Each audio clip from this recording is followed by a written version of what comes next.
السلام علیکم ورحمۃ اللہ وبرکاتہ۔ نحمده ونصلی علی رسولہ الکریم، اما بعد۔ نہ تیرا نہ میرا نہ اس کا نہ اس کا، نہ تیرا نہ میرا نہ اس کا نہ اس کا، یہ سب کا وطن ہے بچا لو اسے، یہ سب کا وطن ہے بچا لو اسے۔ یہ نفرت بری ہے نہ پالو اسے، یہ نفرت بری ہے نہ پالو اسے، دلوں میں خلیش ہے نکالو اسے۔ نہ تیرا نہ میرا نہ اس کا نہ اس کا، یہ سب کا وطن ہے بچا لو اسے، یہ سب کا وطن ہے بچا لو اسے۔ جشن یوم جمہوریہ کے اس مبارک موقع پر دائر پر تشریف فرما اساتذہ اکرام، دور دراز سے تشریف لائے ہوئے مہمان اعظام اور عزیز ساتھیوں کا دل کی گہرائی سے استقبال کرتا ہوں، اور میں شکر گزار ہوں اپنے اساتذہ اکرام کا جنہوں نے ہمیں اس مبارک پروگرام پر کچھ کہنے کا موقع دیا۔ حضرات، انگریز تجارت کے غرض سے اس سرزمین پر قدم رکھے تھے، لیکن رفتہ رفتہ تجارت کے نام پر سیاسی اور فوجی اثر و رسوخ حاصل کر کے یہاں کے حکمرانوں کو بے دست پا کر دیا، اور یہاں کے سیاہ و سفید کا مالک بن کر لاکھوں کروڑوں بے گناہ معصوم ہندوستانیوں کو موت کے گھاٹ اتار کر ظلم و بربریت کی ایسی داستان دہرائی، ایسی ہلاکت خیز اور صفا کانہ کار روایہ کی جس سے چنگیز اور ہلاکوں کی داستان ابھی ماندہ پڑ گئی ہے۔ انگریزوں نے ہندوستان کی اینٹ سے اینٹ بجا دی،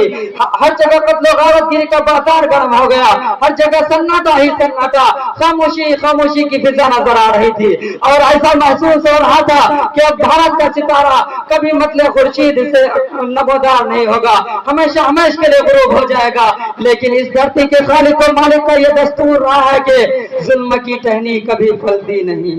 کہ ظلم کی ٹہنی کبھی پھلتی نہیں، نہ کاغذ کی صدا چلتی نہیں۔ چنانچہ ہندو مسلم ایکتا و اکھنڈتا، اتحاد و اتفاق کے نتیجے میں ہندوستان کا وقت بیدار ہوا۔ ٹیپو سلطان، شاہ عبد العزیز، سید احمد شہید، حضرت شاہ اسماعیل شہید، حضرت مولانا قاسم نانوتوی رحمۃ اللہ علیہ، حضرت مولانا رشید احمد گنگوہی رحمۃ اللہ علیہ، مہاتما گاندھی، جواہر لال نہرو، ڈاکٹر بھیم راؤ امبیڈکر، سردار ولبھ بھائی پٹیل، ان جیسے ہزاروں رہنماؤں کی قیادت میں لاکھوں لوگوں نے اپنی جانوں کی نذرانہ پیش کر دیا، جامع شہادت نوش کیا، گولیاں کھائی، پھانسی کے پھندے پر لٹکے، بالآخر وہ دن آیا کہ ان کے اینٹ سے اینٹ بجا دی، ان کے سیدھے سالاروں کے دانت کھٹے کر دیے، اور ان کا اقتدار حرب غلط کی طرح مٹا دیا۔ کسی شاعر نے کہا ہے کہ وہ لوٹ رہے ہیں سپنوں کو، میں چین سے کیسے سو جاؤں، کہ وہ لوٹ رہے ہیں سپنوں کو، میں چین سے کیسے سو جاؤں، وہ بیچ رہے ہیں بھارت کو، میں خاموش کیسے رہ جاؤں۔ حضرات، بھارتی سنویدھان 2 سال 11 مہینہ 18 دن میں مکمل ہوا۔ یہ سبھی بھارتیوں کے سوتنترتا، سمانتا اور بھائی چارے کی یاد دلاتی ہے۔ ہمارا سنویدھان ہمیں ایک انیکتا میں ایکتا کا پریتک کرتا ہے۔ ہمارا سنویدھان ہمیں ایک ایسے راشٹریہ کے نرمان کے لیے پریرت کرتا ہے جہاں میں سبھی ناگرک پریما، سوتنترتا اور اوسر کی سمانتا کے ساتھ زندگی گزارا کر سکے۔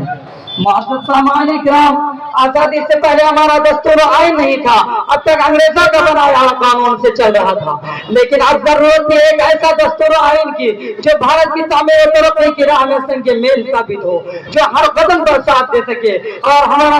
زلف برہم اور ہمارا دیش پھر سے اپنے زلف برہم کو سنوار سکے۔ چنانچہ ایک تشکیل دی گئی جن کا چیئرمین ڈاکٹر راجندر پرساد بنائے گئے، اور جس کے صدارت ڈاکٹر بھیم راؤ امبیڈکر کر رہے تھے۔ چنانچہ آئین کا نیا مسودہ تیار کیا گیا، اور ترمیم و تنسیخ، حذف و اضافے اور غور و خوض کے بعد 26 جنوری 1950 کو پورے ملک میں لاگو کر دیا گیا۔ اور راجندر پرساد پہلے صدر منتخب ہوئے تھے۔ یہی وجہ سے ہم لوگ 26 جنوری کو ایک قومی تہوار کی شکل میں جشن یوم جمہوریہ مناتے ہیں، اور ذات پات کے بھید بھاؤ کو مٹا کر ایک جگہ جمع ہو کر اپنے آئین کی دستور، اپنے رہنماؤں کی دستور کا وہ آئین کی پاسداری کا ثبوت برہم کرتے ہیں، اور اس بات کا اعتراف کرتے ہیں کہ ایسی اتحاد و اتفاق کے دروازے کو ہمیشہ ہمیش کے لیے کھلا رکھیں گے۔ ایک شعر سے اپنی تقریر کو ختم کرتا ہوں کہ غلط الزام ہے ہم پر، ہم وفاداری نہیں کرتے، کہ غلط الزام ہے ہم پر، ہم وفاداری نہیں کرتے، ہم محبت بانٹتے ہیں اداکاری نہیں کرتے، اور برا وقت جب بھی آیا ہے وطن پر اے وطن والوں، ہم اپنی جان دے دیتے ہیں غداری نہیں کرتے، ہم اپنی جان دے دیتے ہیں غداری نہیں کرتے۔ جے ہند جے بھارت۔